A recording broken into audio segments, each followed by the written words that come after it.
Assalamu alaikum, урматтуу Полотбек Айдаркулов YouTube каналыбыздын көрүүчүлөрү.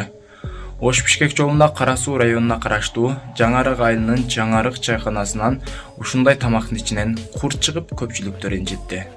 Айрым интернет колдонуучулары бул чайкананы жабууну талап кылып жатат. Адамдарды айбанга теңегенде эле сүрөөгө өтүп кеткен тамактарды курттатып элге берип жатат. Отравление, оорунун баары ушуну жегенде болуп жатат. Урматтуу санэпидемстанция, ушундай кафелерди карабай эмне кылып жүрөсүздөр? Качан гана муну жеп, бир-эки адам өлгөндө карайсыздарбы? Келгиле туугандар, ушул видеону таратып көпчүлүккө угузалы. WhatsApp'тан бүт жактан группаларга таратып кетиңиздер. Мына кылган кылыктары болбойт кафелерден. Жолдон тамактаныштан коркуп калдык чындап эле. Тезинен буга чара көрбөсө, канчалаган адамдар ууланып өлөт. Буларга кийин кайрылып келип айтсаң дагы моюн алышпайт. Биз мындай кылган эмеспиз деп. Тем более жолдун боюндагы кафелерди катуу көзөмөлгө алыш керек. Болбосо ушундай акыбал кайталана берет.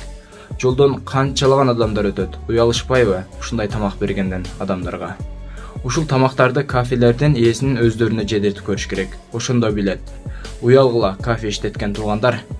Карагыла, ар бир тамакка көңүл бургула, жооп бересиңер. Адам ууланган болсо. Азыркы видеону көргөнүңүздөрдөй эле, ошол адам ошол этти билбей жеп алса не болот эле? Ууланып жолдо өлүп калышы мүмкүн. Муну катуу көзөмөлгө алыңыздар, урматтуу санэпидемстанция. Ушул видеого бир дана лайк басып, подписаться деген кнопканы басып, жанындагы коңгуроочонда сөз баса кетиңиздер, урматтуу туугандар. Ушундай темаларды чогуу талкуулайлы. Анан